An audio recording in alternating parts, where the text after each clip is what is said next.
అయిన దేవుని నుండి ప్రభు అయిన యేసుక్రీస్తు నుండి కృపయు సమాధానం మనందరికి కలుగును గాక. ఆమేన్. దయచేసి కూర్చునండి.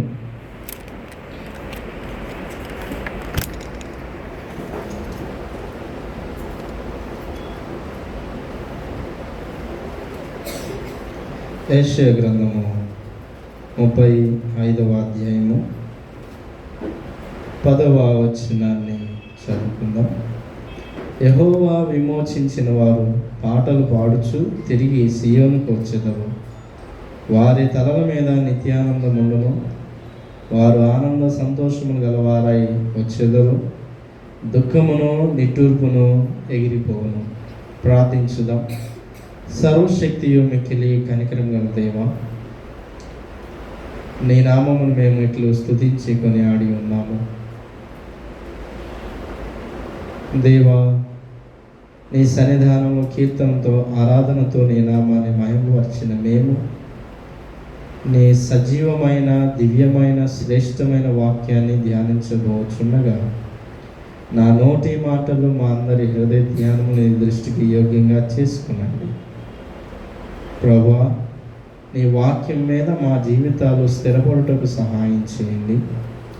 మాలో నీవు మంచి ఫలములను చూడండి. ఈ ధ్యానమంతా కూడా క్రమంగా నడిపించి మీరు మహిమను పొందమని యేసుక్రీస్తు నామములో వేడుకొని ప్రార్థిస్తున్నాము తండ్రి. ఆమేన్. క్రీస్తు యేసునందు ప్రియమైన వాళ్ళను, మన ప్రభువును రక్షకుడైన యేసుక్రీస్తు నామములో మీ అందరికీ శుభాభివందనాలు తెలియజేస్తూ ప్రేమతో వాక్య ధ్యానంలోకి మిమ్మల్ని ఆహ్వానిస్తున్నాను. చదువుబడిన 3 లేఖనాలు మీరు విన్నారు. యెషయా గ్రంథం 35వ అధ్యాయము, ఇశ్రాయేలీయులు యూదావారులు బబులోను చెర నుంచి విడుదల పొందుతారు అని దేవుడు వారిని ధైర్యపరుస్తున్నటువంటి వాక్య భాగము. ప్రకటన గ్రంథంలో ఎవరైతే దేవుని దాసులుగా ముద్రించబడ్డారో వారు దేవుని సింహాసనం ఎదుట ఆయన నామాన్ని ఎలాగో సేవిస్తున్నారో వారు తమ వస్త్రాలు ఉదుక్కున్న వారని దేవుని సాక్ష్యం మనము చదువుకున్నాం. లూకాసు సువార్త 12వ అధ్యాయంలో 35 నుంచి 43 వచనాల భాగంలో యేసుక్రీస్తు ప్రభు వారి 2వ రాకడ గురించిన సిద్ధపాటు, దానికి సంబంధించిన ఒక ఉపమానం కూడా యేసుక్రీస్తు ప్రభు వారు తెలిపినట్టు మనము చదువుకున్నాం. ఈ 3 లేఖనాలను బట్టి మహిమ దర్శనం కొరకు సిద్ధపాటు అనే అంశాన్ని ధ్యానం చేసుకుందాం. మహిమ దర్శనము కొరకు సిద్ధపాటు. మనం చదువుకున్నటువంటి యెషయా గ్రంథం 35వ అధ్యాయం ధ్యానం చేసుకుంటున్నాం. 34వ అధ్యాయంలో దేవుని తీర్పు స్పష్టంగా చెప్పబడుతుంది. 35వ అధ్యాయానికి వచ్చేసరికి దేవుని ప్రోత్సాహం, నిర్వీర్యమైపోయిన భూమి, నిరుత్సాహపడిన పనికిరాని స్థితికి వెళ్ళిన భూమియు, చాలా నిరాశకు వెళ్ళిపోయిన భయాందోళన చెందిన ప్రజలకు దేవుడిస్తున్నటువంటి అద్భుతమైనటువంటి ప్రోత్సాహం, దేవుడిచ్చేటువంటి పరివర్తన గురించి 35వ అధ్యాయంలో స్పష్టంగా చెప్పబడటం మనము చూస్తాం. 35వ అధ్యాయం లాగే 40వ అధ్యాయం కూడా దేవుడిచ్చేటువంటి పరివర్తన గురించి స్పష్టంగా రాయబడినటువంటి అధ్యాయాలు. ఇశ్రాయేలీయులు బబులోను చెర నుంచి, యూదావారులు బబులోను చెర నుంచి విడుదల ఎలాగో పొందబోతున్నారో చెప్పబడినటువంటి అధ్యాయాలు 40 అధ్యాయాలు. అయితే ఇది కేవలం బానిసత్వం నుంచి విడుదల అంశం ఒక్కటే కాదు, ఇది గాయపడిన వారికి శాశ్వత పరిష్కారం కూడా. కేవలం బానిసత్వం, ఈ చెర నుంచి విడుదల మాత్రమే చేసి ఉంటే వారికి కలిగిన గాయాలు అలాగే మిగిలిపోతాయి. అందుకనే దేవుడు వారికి కలిగిన గాయాలను కూడా, అది శారీరకంగా అయితేనేమి, మానసికంగా అయితేనేమి, ఆధ్యాత్మికంగా అయితేనేమి, వారికి కలిగిన గాయాలను కూడా స్పష్టంగా ఆయన వాటిని రూపుమాపుతానని తెలియజేస్తున్నాడు. అంతేగాక ఈ చెర నుంచి ఇచ్చిన విడుదల గాయము మాన్పిన తర్వాత భవిష్యత్తు కూడా వారి జీవితాన్ని అద్భుతంగా మునుపెన్నడూ చూడని రీతిగా దేవుడు వారిని తీసుకుపోతానని కూడా వాగ్దానం చేస్తున్నాడు. 3 విషయాలు ఇందులో మనం స్పష్టంగా గమనించాలి. ఒకటి, దేవుడు వారిని చెర నుంచి విడిపిస్తానని చెప్తున్నాడు. రెండోది, వారి గాయాలు స్పష్టంగా మాన్పుతానని తెలియజేస్తున్నాడు. మూడోది, వారి భవిష్యత్తు అద్భుతంగా ఉండబోతుందని జ్ఞాపకం చేశాడు. అయితే చెర తర్వాత జీవితం చాలా అద్భుతంగా ఉంటుంది. చెర తర్వాత ప్రజలు దేవుని మహిమను చూస్తారు. దాదాపుగా 70 సంవత్సరాలు యెరూషలేము దేవుని మహిమను చూడలా, దాని భూమి కూడా దేవుని మహిమను చూడలేకపోయింది. ఇశ్రాయేలు ప్రజలు, యూదావారు దేవుని మహిమను చూడలేకపోయారు. అందుకని ఏ మహిమనైతే వారు కోల్పోయారో తిరిగి ఆ మహిమ దర్శనము వారు సంపాదించుకోబోతున్నారని, వారి భూమిని దేవుడు తిరిగి దర్శించబోతున్నాడని, ఆ భూమి కూడా దేవుని మహిమను సంపాదించుకోబోతుందని ఈ అధ్యాయము జ్ఞాపకం చేయబడుతుంది. 2వ వచనాన్ని మనం చదువుకున్నాం. అది బహుగా పూయొచ్చు, ఉల్లసించి సంగీతములు పాడును, లెబానోను సౌందర్యము దానికి కలుగును, కర్మేలు షారోన్లకును సొగసు దానికి ఉండును. అవి యెహోవా మహిమను, మన దేవుని తేజస్సును చూచును. ఏమేమి తేజస్సు చూస్తాయో, దేవుని మహిమను చూస్తాయో జ్ఞాపకం చేస్తున్నారు. కేవలం మనుషులు మాత్రమే కాదు, కానీ అక్కడ ప్రకృతి కూడా, భూమి కూడా ఎంతో పాడు చేయబడి నిర్వీర్యమై నిర్జనమై పంటలు పండలేని దశకు చేరినటువంటి స్థితిలో తిరిగి వారి భూమి, వారి ప్రకృతి, వారి ఉండినటువంటి చెట్లు తిరిగి సౌందర్యాన్ని సంతరించుకొని దేవుని మహిమను స్పష్టంగా చూస్తాయని జ్ఞాపకం చేశాం. అందుకని చెర తర్వాత జీవితము దేవుని మహిమను దర్శించుకునేటువంటి జీవితం, దానిని జ్ఞాపకం చేయబడుతుంది. 33వ అధ్యాయము చివరి వచనంలో అద్భుతమైన మాటను జ్ఞాపకం చేస్తాడు. నాకు దేహములో బాగోలేదని అందులో నివసించు వాడెవడును ఇక మీదట అనడు, దానిలో నివసించు జనుల దోషమును పరిహరింపబడింది. దేని చేత అయితే వారు పాడు చేయబడ్డారు, దేని చేత అయితే వారి శరీరంలో అనారోగ్యం ఏర్పడదు, దేని చేత అయితే వారి మనసులు గాయపడ్డాయో, ఇక మీదట వారు ఎన్నడూ కూడా నా దేహంలో బాగోలేదు, నా మనసులో నెమ్మది లేదు, నా జీవితంలో పాపం ఇంకా మిగిలే ఉంది అని ఇంకా వారు ఎన్నడూ చెప్పడానికి వీల్లేదని జ్ఞాపకం చేశారు. కాబట్టి 35వ అధ్యాయము చెర తర్వాత దేవుని మహిమ దర్శనాన్ని జనులు ఎలాగో చూడబోతున్నారో చెప్పబడినటువంటి అంశం. ఇందులో ఒక 4 రకాలైనటువంటి విషయాలను దేవుని వాక్యం జ్ఞాపకం చేయబడింది. ఎప్పుడైనా కూడా దేవుని వాక్యాన్ని మనం చదివేటప్పుడు శరీరక బలహీనతలు ప్రతి ఒక్కటి ఆధ్యాత్మిక వాస్తవానికి ముడిపడి ఉంటుందని జ్ఞాపకం చేసుకోవాలి. శారీరకంగా ఉండే ఏ విషయమైనా అది ఆధ్యాత్మిక అంశాలకు ముడిపడి ఉంటుంది. మనము యేసుక్రీస్తు ప్రభువారు సువార్తలలో ఎవరిని కూడా స్వస్థపరిచినా, ఎవరిని బాగు చేసినా, ఏ వస్తువునో ఏ మనిషినో ఆయన ఉపమాన రీతిగా బోధించినా అది ఆధ్యాత్మిక సత్యానికి దారి తీస్తుంది. అనగా భౌతికపరమైన విషయాలు ఆధ్యాత్మికమైనటువంటి అంశాలను బోధిస్తూ ఉంటాయి. దానిని మనం తప్పకుండా అర్థం చేసుకోవాలి. యెషయా గ్రంథంలో ఈ 35వ అధ్యాయంలో భౌతికపరమైన విషయాలను తెలియజేస్తూ వాటిలో ఆధ్యాత్మిక అర్థాలను జ్ఞాపకం చేస్తున్నాడు. వాటిని మనం ధ్యానం చేసుకుందాం. మొదటిది 5వ వచనం, గురుడి వారి కన్నులు తెరవడం. ఇది ఆధ్యాత్మికమా భౌతికమా? ఆలోచన చేయాలి. ప్రతీది కూడా శరీర రీతిగా ఆలోచన చేస్తున్నప్పుడు దాని వెనక ఆధ్యాత్మిక లోతైన అర్థం కూడా దాగి ఉంటుంది. ఏదైనా మనం శరీర రీతిగా చూస్తున్నప్పుడు దాని వెనక ఆధ్యాత్మిక అంతరార్థం కూడా దాగి ఉంటుంది. గుడ్డివారి కన్నులు తెరవబడును అనేటువంటి మాటను మనం గ్రహిస్తే ఇది శారీరకంగా వారు ఎంతో నష్టపోయినటువంటి అంశాలే కాదు, కానీ దీనిలో ఆధ్యాత్మిక కోణం కూడా దాగి ఉంది. ఏమిటి ఆధ్యాత్మిక కోణం అంటే, ఉదాహరణగా యేసుక్రీస్తు ప్రభువారు ఒక పుట్టుగుడ్డి వారిని బాగు చేశాడు.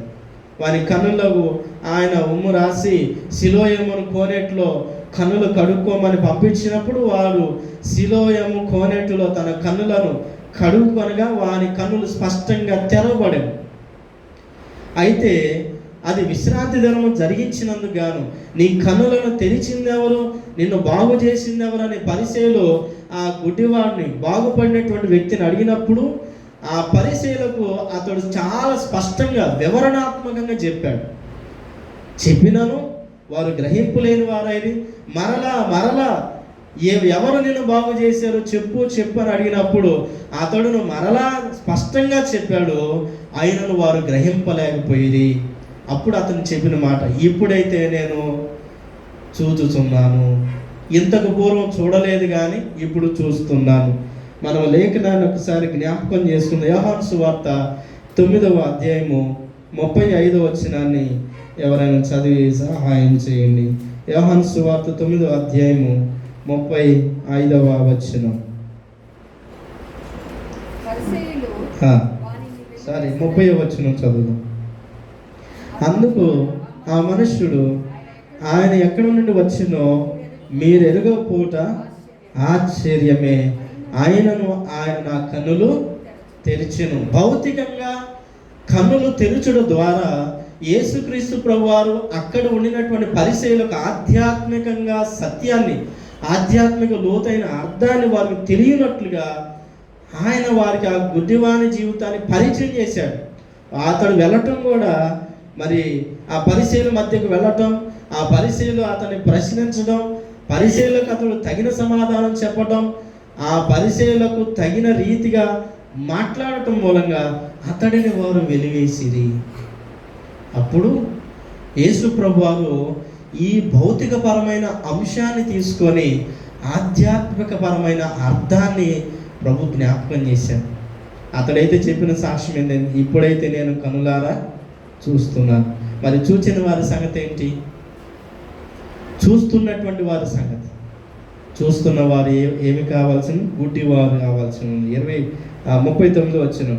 అప్పుడు యేసు, చూడని వారు చూడవలెను, చూచువారు గుడ్డివారు కావలను అను తీర్పు నిమిత్తం నేను ఈ లోకమునకు వచ్చింది.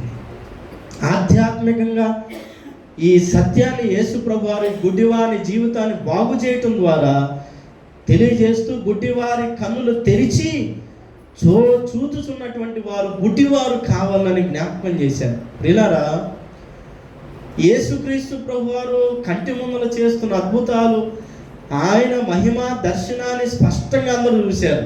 గుడ్డివాడిని బాగు చేయటం ఏంటి, కుంటివాడిని బాగు చేయటం ఏంటి, లేకపోతే చనిపోయిన వారిని లేవనెత్తడం ఏంటి, ఆయన యొద్దకు వచ్చిన రోగులను ఆయన అద్భుతంగా స్వస్థపరచడం ఏంటి, కన్నులారా ఆయన మహిమ దర్శనాన్ని చూచి గుడ్డివారైపోయారు. అందుకనే వారి గుడ్డితనాన్ని ప్రభు స్పష్టంగా ప్రశ్నించారు. నేడు మనం కూడా దేవుని రాకడ సూచనలను స్పష్టంగా దేవుడు మనకు తెలిపాడు. యుద్ధాలు జరుగుతున్నాయి, భయంకరమైనటువంటి రోగాలు మన జీవితాల మీదకి వచ్చి పడుతున్నాయి. ఈ ప్రకృతిని నాశనం చేసుకున్న అంశాలు ఎన్నో చూస్తున్నాం. ప్రకృతి కూడా మనకి వ్యతిరేకంగా ప్రవర్తిస్తున్న అంశాలు మనం కళ్ళారా చూస్తున్నాం.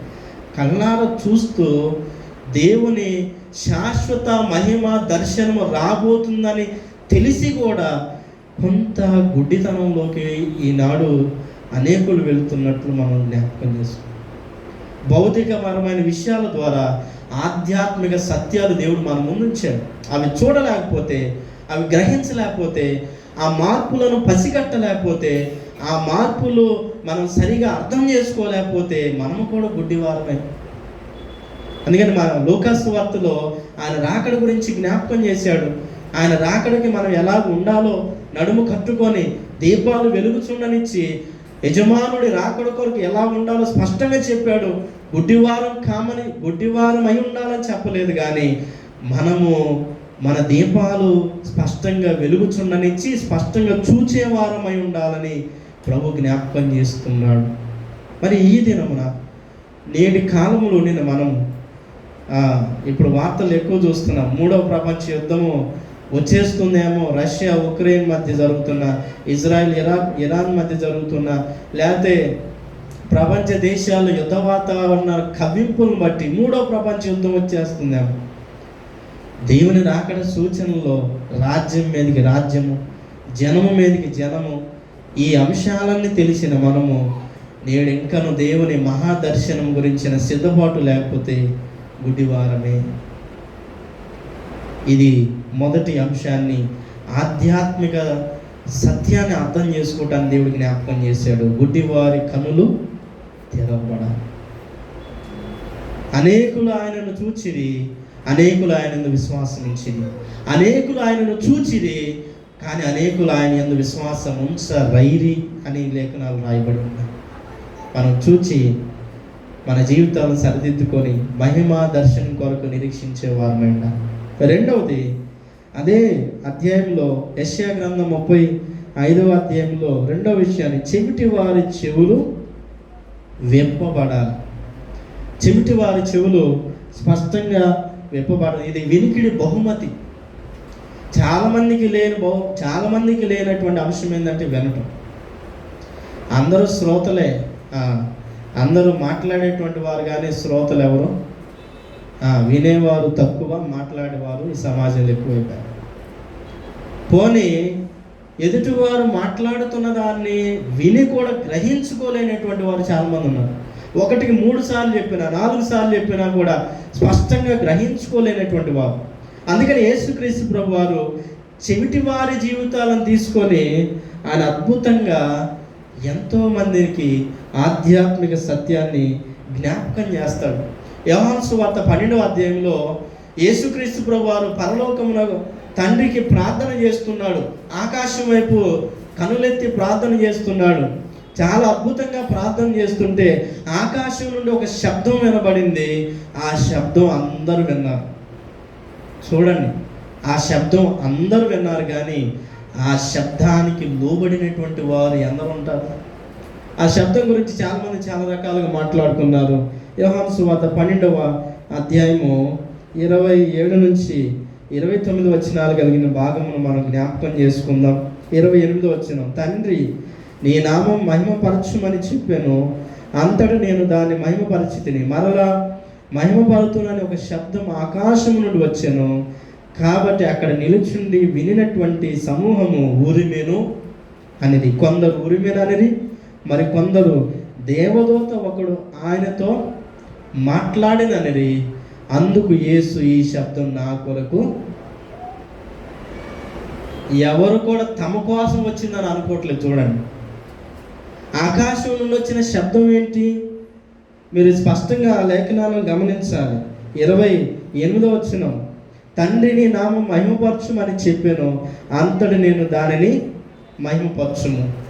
ఈ మాటలను విన్నా కూడా అది మా కోసం కాదు, అది మా కోసం రాలేదు, అది యేసుక్రీస్తు ప్రభు వారి కోసం దూతలు వచ్చి మాట్లాడుతున్నాయేమో, లేకపోతే ఉరిమెను అని అనుకున్నారు.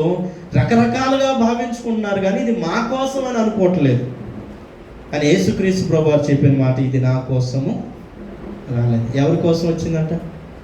అక్కడ ఎవరైతే వినుచున్నారో వారందరి కోసం. ఇంకా కొన్నిసార్లు మనం కూడా ఇట్లాగే ఉంటాం, ఇది నా కోసం కాదు. పల్లెటూరులో వాక్యం చెప్తున్నప్పుడు, వాక్యం అయిపోయిన తర్వాత రేపటికో సాయంత్రానికో విశ్వాసులు వచ్చే, పాస్టర్ గారు భలే చెప్పారని, వాడికి తగిలేటట్టు భలే చెప్పారు. ఎవరికో తగిలేటట్టు కాదు, అది నీకు, నాకు, అందరికీ అది కదా. ఇది ఒకరి కోసం కాదు కదా. నేను ఫ్యాన్లకి, లైట్లకి, గోడకి చెప్పటానికి కాదు కదా, అందరి కోసం. ఇది దేవుని వాక్యం ఒక్కరి కోసమో, ఒకరి బాగోగు కోసమో, ఒక్కరిని గద్దించడానికి కోసం, ఒక్కరిని సరిదిద్దటానికి కోసం కాదు కదా. ఇది నా కోసం. అందుకే దేవుని సన్నిధానికి వచ్చేటప్పుడు ఒకటి అనుకొని రావాలంట, దేవుడు ఈరోజు నాతో మాట్లాడాలి, దేవుడు ఈరోజు నాతోనే మాట్లాడాలి అనుకోవాలి. ఆకాశం నుండి ఒక శబ్దం రాగా ఆ శబ్దాన్ని స్పష్టంగా భౌతికంగా గుర్తుపట్టారు, కానీ అది నా కోసమే అని అనుకోలేకపోయారు. అందుకని యేసుక్రీస్తు ప్రభు వారు ఇక్కడ ఆధ్యాత్మికంగా వారిని బలపరుస్తూ వారి భావాన్ని మారుస్తూ ఇది యేసుక్రీస్తు కోసం వచ్చింది కాదు, ఇది కేవలం ఉరిమినటువంటి శబ్దమే కాదు, కానీ ఇది మీకోసం వచ్చినటువంటి శబ్దం అని జ్ఞాపకం చేసింది. నా కోసం మీకోసం వచ్చిన శబ్దం. సో ఆయన శబ్దాన్ని ఎంతమంది గుర్తుపట్టగలరు? రాకడ కాలంలో గందరగోళ శబ్దాలు వచ్చేసింది మన జీవితాల్లో. ఒక్కొక్కరు ఒక్కో శబ్దం. యాకోబు భాష గారు ఒక శబ్దం చెప్తాడు, ప్రసన్న కుమారయ్య గారు ఇంకో శబ్దం చెప్తాడు, లోకంలో ఇంకొక భాష గారు ఇంకో శబ్దం చెప్తాడు. ఏది కరెక్టో గ్రహించలేము, ఏది వాస్తవం చెప్పలేము, ఏది సత్యమైన బోధ చెప్పలేము. లోకంలో అందరు చెప్పేది సత్యంలాగా అనిపిస్తుంది, అందరు చెప్పిన వాక్యం కరెక్ట్గానే అనిపిస్తుంది, ఎవరు చెప్పినా వాక్యంలాగా అనిపిస్తుంది, ఎవరు బోధించినా లేఖనాల్లో చూపించి మరి బోధిస్తున్నారు, ఇది కరెక్టే అనిపిస్తుంది, అన్ని కరెక్టే అనిపిస్తున్నాయి. ఇంత గందరగోళ శబ్దాల్లో దేవుని శబ్దాన్ని సరిగా గుర్తుపట్టి ఇది నా కోసమే అని ఎప్పుడైతే మనం వినికిడి చెవి గలవారమై ఉంటామో అప్పుడు మనం ధన్యులం అవుతాం. చాలా శబ్దాలు లోకంలో వినొచ్చు, అందరూ వాక్యాలు చెబుతూ ఉండొచ్చు, కానీ ఇది దేవుని శబ్దం అని గుర్తుపట్టగలిగిన వారు. మీరు కింద వచనాలకు వచ్చేసరికి యోహాను సువార్త 12వ అధ్యాయంలో ఆ శబ్దం చాలామంది విన్నారు. విన్నటువంటి వారు కొందరు విశ్వసించారు. విన్నటువంటి వారు కొంతమంది విశ్వసించి పరిసయ్యులు విశ్వసించినటువంటి వారిని వెలివేస్తారేమోనని భయపడి ఆ విశ్వాసాన్ని వెల్లడి చేయలేపారు. మరి కొందరు యేసుక్రీస్తు ప్రభు వారి మీద కక్ష కట్టి పగబట్టి ఆయనను చంపుదమని చాలా స్పష్టంగా ఎదురు చూస్తున్నారు. ఆ కింద వచనాలు మనం జ్ఞాపకం చేసుకుందాం. 41వ వచనం, యెషయా ఆయన మహిమను చూచినందున ఆయన గురించి ఈ మాటలు ఏం చూశాడంట? యెషయా ప్రవక్త ఏనాడో యెషయా ప్రవక్త మాటలు జ్ఞాపకం చేస్తూ, ఆయనను అధికారంలో కూడా అనేకులు ఆయన యందు విశ్వాసం ఉంచిరి కానీ సమాజం నుండి వెలివేయబడుదులమేమో అనే పరిశీలకు భయపడి వారు ఒప్పుకొనలేదు. వారు దేవుని మెప్పు కంటే మనుషుల మెప్పును ఎక్కువగా. అంతటి యేసు బిగ్గరగా ఇట్లను, నా యందు విశ్వాసం ఉంచువాడు నా యందు కాదు, నన్ను పంపిన వాని యందే విశ్వాసం. అందరూ విన్నారు, అందరూ ఆ శబ్దాన్ని గ్రహించారు.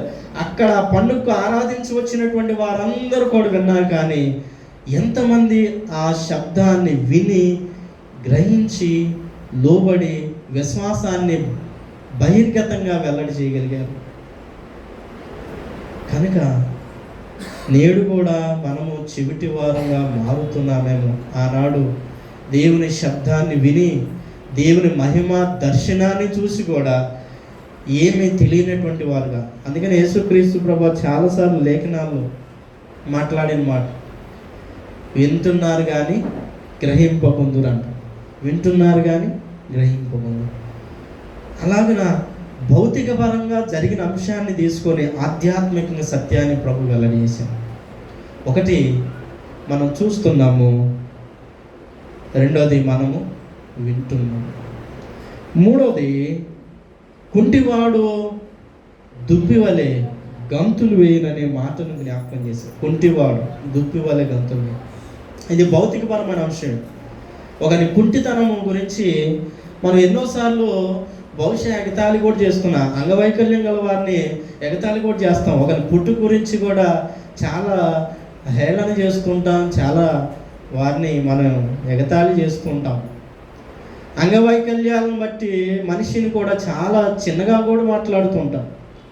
అయితే ఈ భౌతికపరమైనటువంటి కుంటితనాన్ని తీసుకొని దేవుడు మనకు ఆధ్యాత్మికపరమైనటువంటి సత్యాన్ని బోధిస్తున్నాడు. ఏంటి ఆధ్యాత్మికపరమైన సత్యం అంటే, మనం చదువుకునేటువంటి అపోస్తల కార్యములు 3వ అధ్యాయంలో చాలా స్పష్టంగా ఒక కుంటివాని జీవితం గురించి దేవుని లేఖనం మనతో మాట్లాడుతాం. ఒక కుంటివాని జీవితం, వాడు పుట్టుకతో కుంటివాడు.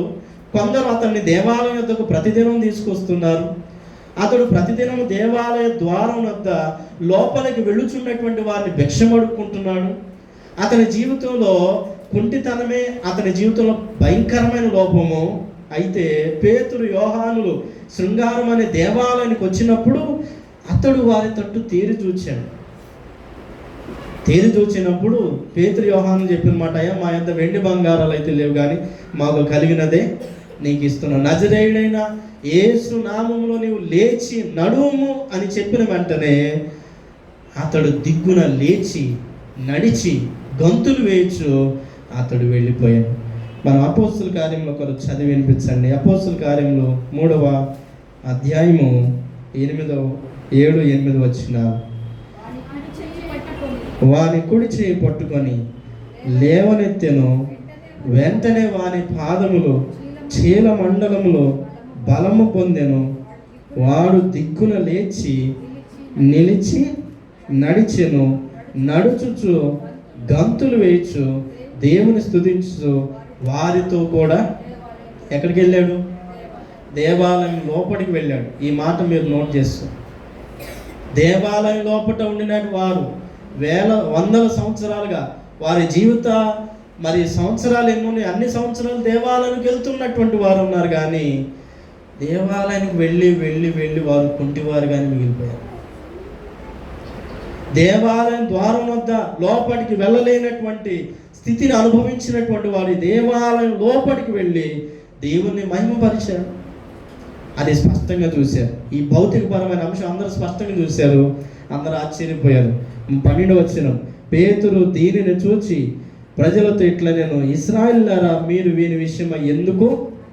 అందరూ ఆశ్చర్యపడ్డారు. అబ్బా ఎంత అద్భుతంగా నడుస్తున్నాడు, ఎన్నడూ లేనటువంటి వ్యక్తి ఇప్పుడు నడుస్తున్నాడని అందరూ ఆశ్చర్యపడ్డారు. కానీ అక్కడ అతని స్థితిని చూసి మారు మనసు పొందినటువంటి వారు తక్కువైపోయారు. అది చూసి పేతురు యోహానులు బోధించిన తర్వాత 4వ అధ్యాయానికి వచ్చేసరికి అక్కడ ఉన్న ప్రజల పెద్దలను, అధిపతులను, సద్దుకైలను, యాజకులను పేతురును యోహానును బలవంతంగా పట్టుకొని వారిని చెరసాలు వేసి కావలి ఉంచిరి. భౌతికంగా చూసిన అంశాన్ని బట్టి యాజకులు మారినటువంటి వారే. భౌతికంగా జరిగినటువంటి కుంటివాడు బాగుపడటాన్ని చూసి సద్దుకైలు కానీ లేకపోతే అధిపతులు కానీ అక్కడ చూసినటువంటి ప్రజలు కానీ మారు మనసు పొందినటువంటి వారు కాక పేతురును యోహాను చెరలో వేసి కావలి ఉంచారు, బంధించారు. సో ఇప్పుడు ఎవరు కుంటివారైనట్టు? జరుగుతున్న అంశాలను, భౌతికపరమైన అంశాలను చూచి ఆధ్యాత్మికంగా మేలుకొల్పు పొందలేనటువంటి వారు, ఆధ్యాత్మిక తమను సరిదిద్దుకోలేనటువంటి వారు కదా కుంటివారు. కొన్నిసార్లు మనం అనవసరంగా ఎదుటోళ్ళని ఎగతాళి చేస్తాం, కానీ మన ఆధ్యాత్మికం ఎంత కుంటుబడి ఉంటుందో కదా, మన ఈ స్పిరిచువల్ లైఫ్ ఎంత చిన్న స్థాయిలో ఉంటుంది కదా. ఆ కుంటుతనాన్ని సరిదిద్దుకోలేక ఎదుటి వాని కుంటుతనాన్ని చూసేటువంటి జీవితంలో అలవాటు పడ. వ్యభిచారం పట్టబడిన స్త్రీ తీసుకొచ్చినప్పుడు ఆమె వ్యభిచారాన్నే చూశారు, కానీ తమ ఆధ్యాత్మిక కుంటుతనాన్ని అందరూ చూసుకోలేకపోయారు. ప్రభు రాయి వేయమన్నప్పుడు అప్పుడు కనపడింది, మనస్సాక్షి గద్దించి. అందుకనే యేసుక్రీస్తు ప్రభువారు ఏది చూపెట్టినా భౌతికపరమైన విషయాల ద్వారా ఆధ్యాత్మిక సత్యాన్ని దేవుడు మనకు జ్ఞాపకం చేశాడు. గుడ్డివారిని తీసుకొచ్చాడు, అతని ద్వారా మీరు గుడ్డివారై ఉన్నారని చూపెట్టాడు. ఒక చెవిటివాని ఆకాశం నుండి ఒక శబ్దం వినపడడం ద్వారా మీరు చెవిటివారై ఉన్నారని జ్ఞాపకం చేశాడు. ఒక గుంటివారిని తీసుకొచ్చి మీరు ఆధ్యాత్మికంగా గుంటివారై ఉన్నారని లేఖనాల ద్వారా ఆనాటి సమాజానికి ప్రభు స్పష్టంగా చూపించినట్టే మనకు కూడా చూపిస్తున్నాడేమో. 4వది, మూగవాడు నాలుకతో పాడతాడు. మూగవాడు నాలుకతో పాడతాడు. ఇది చాలా అర్థం చేసుకోవాలి. మనం లేఖనాలను జ్ఞాపకం చేసుకుంటే మత్తయి సువార్త 9వ అధ్యాయంలో యేసుక్రీస్తు ప్రభువారు ఒక దెయ్యము పట్టి మోగవాడై ఉన్న వ్యక్తిని బాగు చేశారు. దెయ్యము పట్టి మోగవాడై మాట్లాడలేని, స్తుతించలేని, పాడలేని దశకు వెళ్ళిపోయిన ఆ దెయ్యం అతన్ని మోగవానిగా మార్చినందుకు గాను అతనిని యేసు ప్రభువారు బాగు చేశారు. మత్తయి సువార్త 9వ అధ్యాయము 32-34 వచనాలను మనము జ్ఞాపకం చేసుకుందాం. యేసును ఆయన శిష్యులను వెళ్ళొచ్చుండగా కొందరు దయ్యము పట్టిన ఒక మూగ వాణ్ణి ఆయన యొద్దకు తీసుకొని వచ్చేది. దయ్యము వెళ్ళగొట్టబడిన తర్వాత ఆ మూగవాడు మాట్లాడుచున్నవి జనములు ఆశ్చర్యం. మీరు చాలా జాగ్రత్తగా అర్థం చేసుకోండి. మూగవాడు మాట్లాడుతున్నాడు. మాట్లాడటానికి వీలు లేకుండా దెయ్యం అతని మూగగా చేసినప్పుడు ఇప్పుడు యేసు ప్రభు వారి మూలంగా అతడు మాట్లాడటాన్ని అందరూ చూస్తున్నారు. పరిసయ్యులు కూడా చూశారు. కానీ పరిసయ్యులు యేసుక్రీస్తు వారికి ఇచ్చిన బిరుదు ఏంటో మీరు జ్ఞాపకం చేసుకున్నాక, ఈయన దెయ్యములకు అధిపతి. వీరు మాట్లాడరు, వీరు దేవుని గురించి మాట్లాడరు, దేవుని గురించి స్తుతించరు, దేవుని గురించి వారు గంభీరంగా పాడలేరు. దేవుడి గురించి బాలురు పాటలు పాడితే బాలుర నోరులను మూపిస్తారు. దేవుని గురించి చంటి పిల్లలు పాటలు పాడితే చంటి పిల్లలు గద్దిస్తారు. దేవుని గురించి చంటి పిల్లలు స్తుతులు పలుకుతుంటే ఆ చంటి పిల్లల మీద కోపాన్ని ప్రదర్శిస్తారు. దేవుని గురించి ఒక మోగవాడు మాట్లాడలేని వాడు నోరు తెరిచి మాట్లాడుతుంటే యేసుక్రీస్తు ప్రభు వారిని దెయ్యములు పట్టిన వాడని పిలిచింది. మీరు ఆ వాక్యాన్ని చూడండి. కింద వచ్చినాలో ఇశ్రాయేలులు ఇలాగ ఎన్నడూ కనబడలేదని చెప్పుకొనిది. అయితే పరిసయ్యులు ఇతడు దెయ్యములు అధిపతి వలన దెయ్యములను వెళ్ళగొట్టు. 4 విషయాలు నేను మీకు చూపించాను. గుడ్డివారిని, అలాగే చెవిటివారిని, అలాగే కుంటివారిని, మూగవారిని. ఈ 4 సందర్భాల ద్వారా 4 రకాలుగా ఆధ్యాత్మికంగా అంధత్వానికి, మూగతనానికి, కుంటితనానికి, మాట్లాడలేనటువంటి స్థితికి వెళ్ళిపోయినటువంటి వారు, ఆధ్యాత్మికంగా మూగలైపోయినటువంటి వారు. యేసుక్రీస్తు ప్రభువారు జీవ ప్రవేశంతో యెరూషలేముకు వస్తున్నప్పుడు పిల్లలు, చంటి పిల్లలు అందరూ గంతులు వేస్తూ, పాటలు పాడుతూ, మట్టలు పరిచి, వస్త్రాలు పరిచి ఆయనను స్తుతులు చెల్లిస్తుండగా ఆ చిన్న పిల్లలను కూడా ఈ శాస్త్రులు సద్దుకాయలు చీదరించుకున్నారు. యేసుక్రీస్తు ప్రభువారు చెప్పాడు, చంటి పిల్లల యొక్క బాలుల యొక్క స్తుతులు ఉంచబడి ఉన్నాయి. ఆధ్యాత్మిక అర్థాలు దేవుడు మనకి జ్ఞాపకం. యేసుక్రీస్తు ప్రభువారిని దెయ్యము పట్టిన వాడని పిలుస్తున్నాడు. అందుకని దేవుని రాకడ సమీపిస్తుండగా ఈ ఆధ్యాత్మికంగా గుడ్డివారం అయిపోతే, ఆధ్యాత్మికంగా మూగవారం అయిపోతే, ఆధ్యాత్మికంగా కుంటివారం అయిపోతే, ఆధ్యాత్మికంగా మనము చెవిటివారం అయిపోతే, మరి దేవుని గ్రంథంలో ముద్రించబడేవారు ఎందరూ ఉంటాం? దేవాలయానికి వచ్చి పాటలు పాడమంటే శబ్దం రాదు, మనకి బయటికి రాదు. ఎందుకంటే పక్కన వీళ్ళు ఏమనుకుంటారని మనకి సిగ్గు, మొహమాట. దేవాలయంలో దేవుని గురించి పాడగలగాలి. దేవాలయం వెలుపట దేవుని గురించి బహిర్గతంగా మాట్లాడగలగాలి. ఈనాడు దేవుని గురించి మాట్లాడితే చంపుతారు అనేటువంటి దశకు మనం చేరాం. దేవుని గురించి మాట్లాడితే హింసిస్తారు అనేటువంటి దశకు చేరాం. శ్రమల పాలు చేస్తారనే దశకు చేరాం. ఎలాంటి సందర్భంలో దేవుని గురించి మనం మాట్లాడాలి? దేవుని గురించి మాత్రమే వినగలగాలి, దేవుని గురించి పాడగలగాలి, దేవుని యొక్క వాక్యాన్ని అర్థం చేసుకోగలగాలి, కన్నులారా చూడగలగాలి, మన లోపటి పాపాన్ని కూడా గుర్తుపట్టగలగాలి. ఇవి లేకపోతే దేవుని మహిమా దర్శనం కష్టం.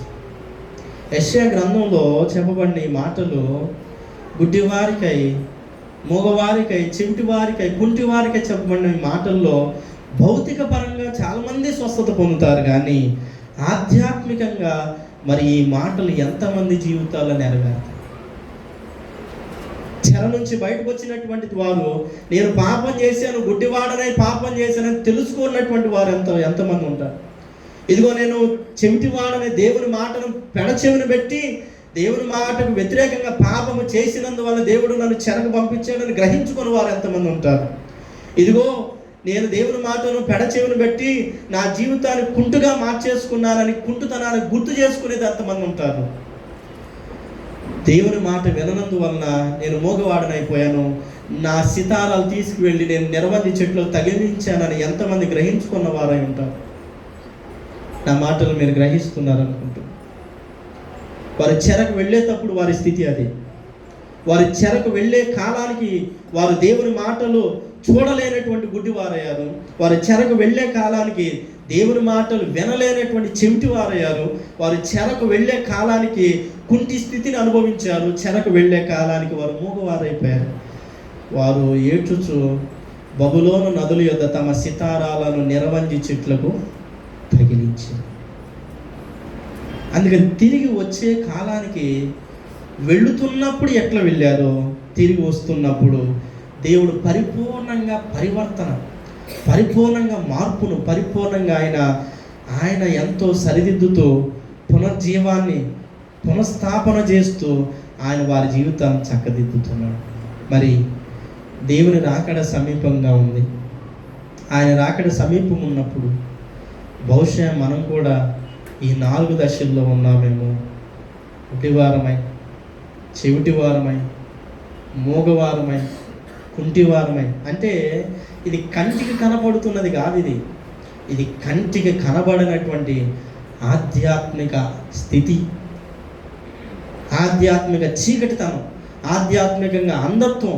దీనిని మన జీవితాల్లో అనుభవిస్తూ కలిగి ఉంటే మాత్రము దేవుని రాజ్యంలో ఆయన గ్రంథంలో మన జీవితాలు ముద్రించబడటం అది సాధ్యమైనటువంటి అంశం కాదు. అందుకని యెషయా గ్రంథకర్త ఆ అంశాలు స్పష్టంగా రాస్తూ, రాజమార్గంలో ప్రవేశించేటువంటి వారు కొందరు, రాజమార్గంలోకి రాలేనటువంటి వారు కొందరని జ్ఞాపకం చేశాడు. 8వ వచనం చూడండి.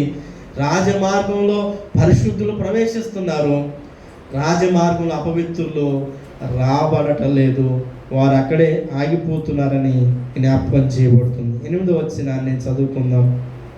35వ అధ్యాయము యెషయా గ్రంథము 35 8వ వచనం. అక్కడ దారిగా ఉన్న రాజమార్గం ఏర్పడును, అది పరిశుద్ధ మార్గం అనబడును, అది అపవిత్రులు పోకూడని మార్గము, అది మార్గమున వారికి ఏర్పరచబడును. 3 లైన్లను దానిలో నడుచు త్రోవను తప్పక ఉందరు. ఎవరెవరు దానిలో ప్రవేశిస్తారు, ఎవరు దానిలో ప్రవేశించరో స్పష్టంగా చెప్పబడిన అంశము. ఎవరి కన్నులైతే తిరుగుబడి ఉన్నావో, ఎవరి చెవులైతే దేవుని వాక్యానికి లోబడి ఉన్నావో, ఎవరి నోరైతే ఈ అంత్యకాలమున అభ్యంతర పడకుండా దేవుని గురించి బహిర్గతంగా మాట్లాడగలుగుతారో, ఎవరైతే తమ జీవితాల్లో ఉన్న ఆధ్యాత్మికంగా కుంటుదనాన్ని గుర్తుపడతారో, ఎవరైతే తమ వస్త్రాలను ఉతుక్కొని తెలుపు చేసుకుంటారో వారు రాజమార్గంలో ప్రవేశిస్తారు. మనం చదువుకున్న ప్రకటన గ్రంథం 7వ అధ్యాయంలో చాలామంది పేర్లు అక్కడ చెప్పబడ్డాయి. ఎవరెవరి పేర్లు చెప్పబడ్డాయి అంటే, ఎవరైతే దేవుని దాసులై ఆయన గ్రంథంలో వారి పేర్లు ముద్రించబడ్డాయో వారి గురించి జ్ఞాపకం చేస్తారు. అందుట్లో ఇశ్రాయేలీయులు, అందుట్లో యోదావారు, రూబేనీయులు, గాదు, అషేరీలు, కొంతమంది సంఖ్య, అందరి గురించి చెప్పలేదు ఇక్కడ. అందుట్లో కూడా కొందరి సంఖ్యలనే జ్ఞాపకం చేశాడు. మీరు ప్రకటన గ్రంథం 7వ అధ్యాయాన్ని చూడండి. 2వ వచనం. మరియు సజీవుడకు దేవుని ముద్ర గల వేరొక దూత సూర్యోదయము దిశ నుండి పైకి వచ్చుట చూచితిని, భూమికిని సముద్రమునకు హాని కలుగు చేయుటకై అధికారం పొందిన ఆ 4 దూతల్లో ఈ దూత, మేము మా దేవుని దాసులను వారి నొసళ్ళ యందు ముద్రించు వరకు భూమికైనను సముద్రంకైనను చెట్లకైనను హాని చేయవద్దని బిగ్గరగా, ఎవని నామము దేవుని నామము ఎవరి నొసట యందు ఉంటుందో, ఎవరిదైతే ఆ దేవుని నామము ఎవరి యందు ముద్రించబడి ఉంటుందో వారికి హాని లేదు. వారు ఎక్కడ ఉంటారు అని అంటే, దేవుని సింహాసనం ఎదుట, దేవుని ఎదుట సాగిలపడి దేవునికి నమస్కారం చేయొచ్చు. దేవునికి మహిమ, ఘనత, స్తోత్రములు కలుగును కాకని దేవుని నిరంతరం స్తుతిస్తుండగా అక్కడ ఉండిన పెద్దల్లో ఒకడు అడుగుతున్నాడు, వీరందరూ ఎవరు అనంటే, వీరందరూ మహాశ్రమంలో నుండి వచ్చినటువంటి ఎవరంట వీరు? మహాశ్రమంలో ఉండి కన్నులుండి యేసు ప్రభు వారు ఎవరో నాకు తెలియదని తనను తాను కాపాడుకున్నవాడు కాదు.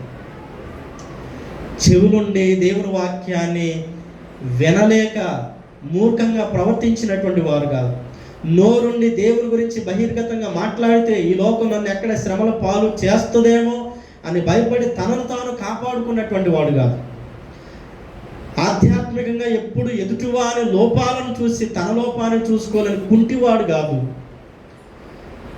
ఈ శ్రమల గుండా నడిచినటువంటి వారు, తమ స్థితిని సరి చేసుకున్నటువంటి వారు, తమ గుడ్డితనాన్ని గుర్తుపట్టినటువంటి వారు, తమ కుంటితనాన్ని సరి చేసుకున్నటువంటి వారు, తమ నోళ్లతో దేవుని స్తుతించినటువంటి వారు.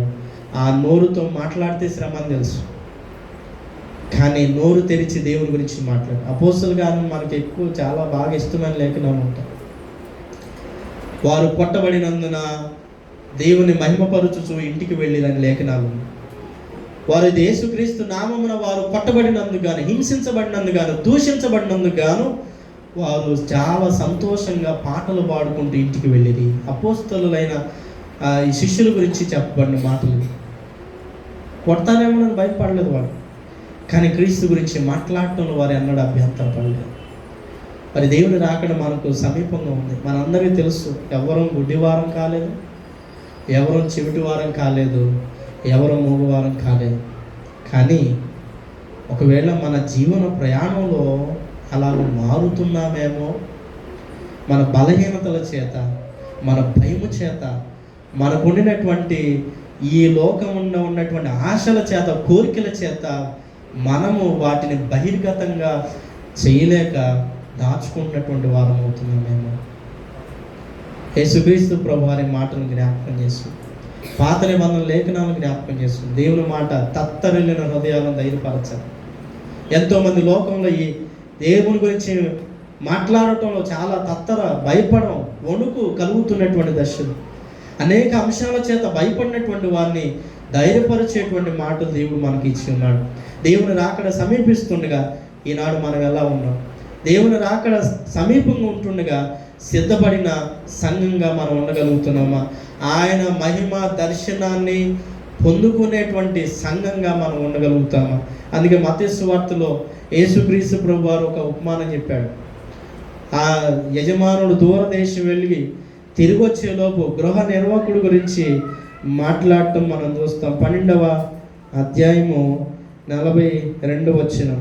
ప్రభు ఇట్లనను, తగిన కాలమందు ప్రతి వానికి ఆహారం పెట్టుటకు యజమానుడు తన ఇంటి వారి మీద నియమించినట్టు నమ్మకమైన బుద్ధిగల గృహ నిర్వాహకుడెవడు? ఎవని ప్రభు వచ్చి వాడు అలాగ చేయించునుట కనుగొను ఆ దాసుడు ధన్యుడు. మరి మంచి గృహ నిర్వాహకులమై దేవుని రాకడ కొరకు, మహిమ దర్శనం కొరకు, ఆనాడు ఇశ్రాయేలీయులు 70 సంవత్సరాలు దేవుని మహిమను కోల్పోయారు. 70 సంవత్సరాలు. ఆ తర్వాత దేవుని మహిమను వారి భూమిలోను వారి జీవితాలను చూశారు. కానీ ఇప్పుడు మన జీవితాలకు శాశ్వతమైన మహిమా దర్శనం. ఇది కొద్ది కాలం పాటు కాదు, తర్వాత తీసివేయబడేది కాదు. ఇది శాశ్వతమైన మహిమా దర్శనం. ఆ దర్శనం కొరకై ఎదురు చూచుచుండిన బుద్ధిగల కన్యకలమై, బుద్ధిగల విశ్వాసులమై, బుద్ధిగల కుమారులు కుమార్తెలమై, మంచి గృహ నిర్వాహకులమై మనం ఉందాం. అటు రీతిగా దేవుడు మన కన్నులను తెరచి, అలాగే మన జీవితాల్లో ఉన్న ప్రతి బాష్ప బిందువును, దుఃఖమును తుడిచివేసి మనల్ని సమాధానపరిచి ఆయన రాజ్యం కొరకు సిద్ధపరచునుగాక. ఆమేన్. సమస్త జ్ఞానం ఇచ్చిన దేవుని సమాధానము యేసుక్రీస్తు వల్ల మీ హృదయాలకు తలంపులకు కావలి ఉండనుగాక. ఆమేన్. దేవా నాయందు శుద్ధ హృదయము కలుగజేయుము,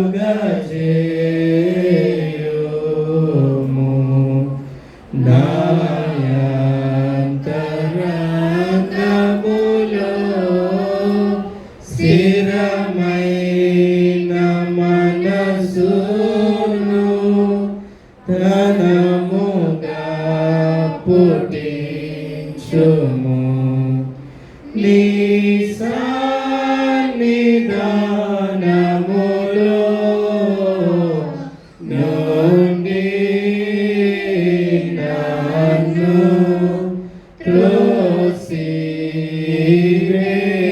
త్రోసివేయకుము. నీ పరిశుద్ధాత్మను నా యొద్ద నుండి తీసివేయకుము.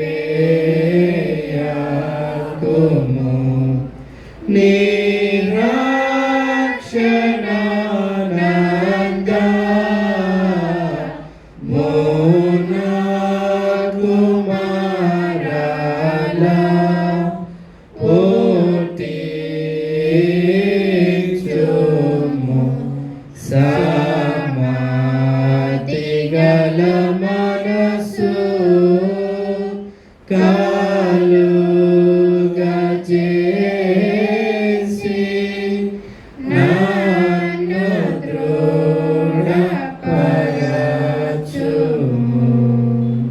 దయచేసి కూర్చోనండి. ప్రభు మీ జీవితాలు చేసిన మేళ్లను మహోపకారం బట్టి కృతజ్ఞత అర్పణలు, ప్రత్యేకమైన అర్పణలు చెల్లించేవారు దయచేసి లేచి